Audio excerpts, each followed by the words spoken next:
ಬಳಿಕ ಮಂಗಳೂರಿನಲ್ಲೂ ಬ್ಯಾಂಕ್ ದರೋಡೆ.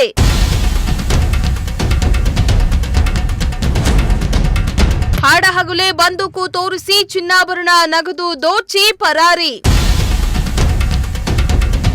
ಬೀದರ್ನಲ್ಲಿ ಎಟಿಎಂಗೆ ಹಣ ತುಂಬಿಸಲು ಬಂದ ಸಿಬ್ಬಂದಿಯನ್ನ ಹಾಡು ಹಗಲೇ ದರೋಡೆಕೋರರು ಶೂಟ್ ಮಾಡಿ 93 ಲಕ್ಷ ರಾಬರಿ ಮಾಡಿ ಎಸ್ಕೇಪ್ ಆಗಿದ್ದ ಘಟನೆ ಬೆನ್ನಲ್ಲೇ ದಕ್ಷಿಣ ಕನ್ನಡ ಜಿಲ್ಲೆಯ ಉಳ್ಳಾಳದಲ್ಲಿಯೂ ದರೋಡೆಕೋರರು ರಾಬರಿ ಮಾಡಿದ್ದಾರೆ. ಹೌದು, ಬೀದರ್ನಲ್ಲಿ ಘಟನೆ ನಡೆದ ಒಂದು ದಿನದಲ್ಲಿ ದಕ್ಷಿಣ ಕನ್ನಡ ಜಿಲ್ಲೆಯ ಉಳ್ಳಾಳ ತಾಲೂಕಿನ ಕೆಸಿ ರೋಡಿನ ಕೋಟೇಕರ್ ಬ್ಯಾಂಕಿಗೆ ಸಿನಿಮಾ ಸ್ಟೈಲ್ನಲ್ಲಿ ನುಗ್ಗಿದ 5 ಮುಸುಕುದಾರಿಗಳು ಬ್ಯಾಂಕ್ ಸಿಬ್ಬಂದಿ ಅಧಿಕಾರಿಗಳಿಗೆ ಬಂದೂಕು ತೋರಿಸಿ ಚಿನ್ನಾಭರಣ ನಗದನ್ನ 5-6 ಮೂಟೆಗಳಲ್ಲಿ ತುಂಬಿಕೊಂಡು ಎಸ್ಕೇಪ್ ಆಗಿದ್ದಾರೆ.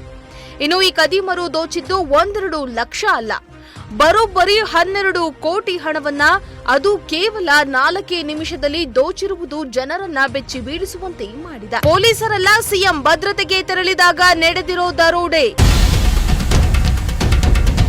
ನಮಾಜ್ ಸಮಯಕ್ಕಾಗಿ ಕಾದಿದ್ದ ದುಷ್ಕರ್ಮಿಗಳು.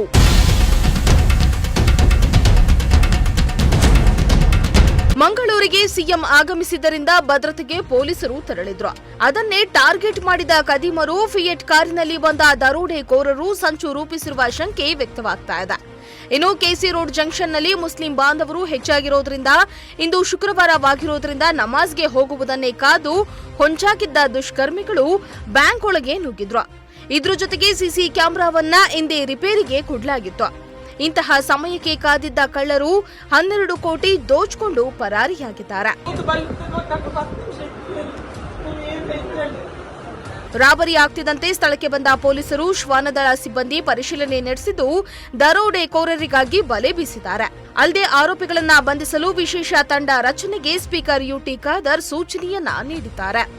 Bureau report, Prajashakti TV, Tumakuru.